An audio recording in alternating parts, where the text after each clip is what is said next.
Smile, Yvonne. I'm smiling. That's your smile. Come on, smile ka naman dyan, oh. For me, please. For you? Oo, smile ka naman kahit para lang sa crush mo. Ayan, okay na. Better. By the way, ganda-ganda mo. I know. Anong pwedeng i-expect namin sa love team yung dalawa? Of course, nalatag na sa amin yung mga gagawing movies, series, mall shows, meet and greets. Ayun, marami nga abangan. Sinungaling. So, kamusta naman yung relationship niyong dalawa? Masaya. Masaya kaming dalawa. We've been hanging out this past few days, keeping each other's company, getting to know more. We've been having so much fun. Getting to know more means you both like each other? Yes. No? Oh, Yvonne? Getting to know more means casual lang. Also, whenever hangout na kaming dalawa lang. Tapos yung photos namin na kumakalat ngayon sa internet, yun yung time na pinagsabihan ko siya na wag akong akbayan during group dinner kasi ang uncomfortable. Oh!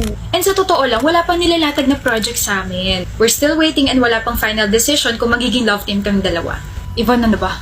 Dapat ba tayo magpanggap na okay tayo? Should we lie more? Eh, totoo naman, di ba? Our love team is not yet official. Sorry, excuse me. Please cut that out. Sumunod ka sa akin. Excuse me. Pakulo yun, ha? Do you even know what you're doing? You're stupid. Imagine 7 taong ka na sa showbiz pero parang wala ka pa rin alam sa kalakaran na to eh. Simula pa lang sinabi ko na sa'yo, cheesy stupid lies won't work sa akin. Nagpapakatotoo lang ako. Tsaka bakit ako magsasabi ng mga kasinungalingan kung alam ko naman sa sarili ko na ikakasira ko rin yung mga yan? Ay nako Denzel, you could have just said na we're good, we're friends, and we're so excited to work with each other. Eh kaso bulok ka. Everyone in this industry kilala ko bilang prangkat may matabas na dila. They know that I don't and can't lie. Eh sorry ka, na-partner ka sa isang babaeng artista na walang preno ang bibig at walang gusto sa'yo. Then what about your smile kanina, ha? You smiled for me. You like me, Yvonne.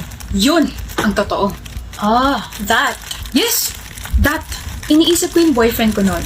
Sabi mo kasi mag-smile na lang ako kahit para lang sa crush ko. Eh, crush ko boyfriend ko, kaya ngumiti ako. Boyfriend? May boyfriend ka? Oo. Okay lang sa boyfriend mo na may ka-love team ka? Hindi pa nga kita ka-love team, kulit. Naka-unli ka ba, ha? And yes, if ever, okay lang sa kanya. O sige. Kung matuloy man tong love team natin, hindi siya magsiselos? Ano ka ba? Naka-enroll yun sa anti-selos program ni Jack. Aside from that, alam ko yung limitasyon ko as an actress. Excuse me? Yes, hello. Let's continue na the interview. May mood swings na kasi talaga tong si Yvonne eh. About the interview, it's already cancelled. Huh? We got a call from your management and they canceled the shoot. Excuse me. Tignan mo itong ginawa mo, Yvonne. Sinira mo tayong dalawa, sinira mo ko. Dawit tuloy yung pangalan ko dahil sa kakagawa mo kanina sa interview. Wisit? Ako ang sumira sa'yo? Baka ikaw ang sumira sa sarili mo. What? Nag-text sa akin ng management. Sabi nila, they want me to stay away as far as I can from you. Why would they do that? You're clueless? Really, Denzel? You're trending right now. I mean, someone exposed you and I think kanina pa tong post na to. Cheating, bullying, and violence towards your past schoolmates, hindi pa marunong humingi ng tawad sa mga biktima at hindi lang yon. When you were 16 daw, may na-hit and run kang isang babae. My gosh, mukhang marami kang pagbabayaran ah.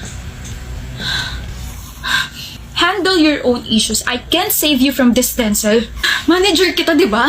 Just please help me. Hindi na ngayon. Okay?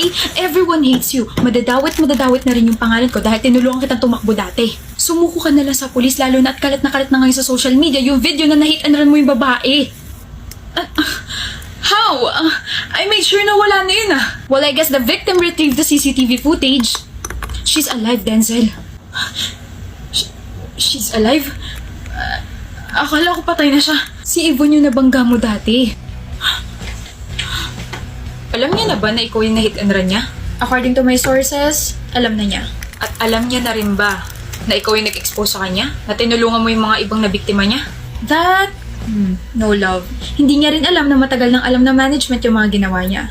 Kaya nga 1 taon na siyang walang project, diba? Tapos he was so excited na ma-partner sa akin kasi akala niya okay na lahat. Eh kaso nag-bounce back na sa kanya. Success plano mo, love. Nag-showbiz ka dahil sa kanya.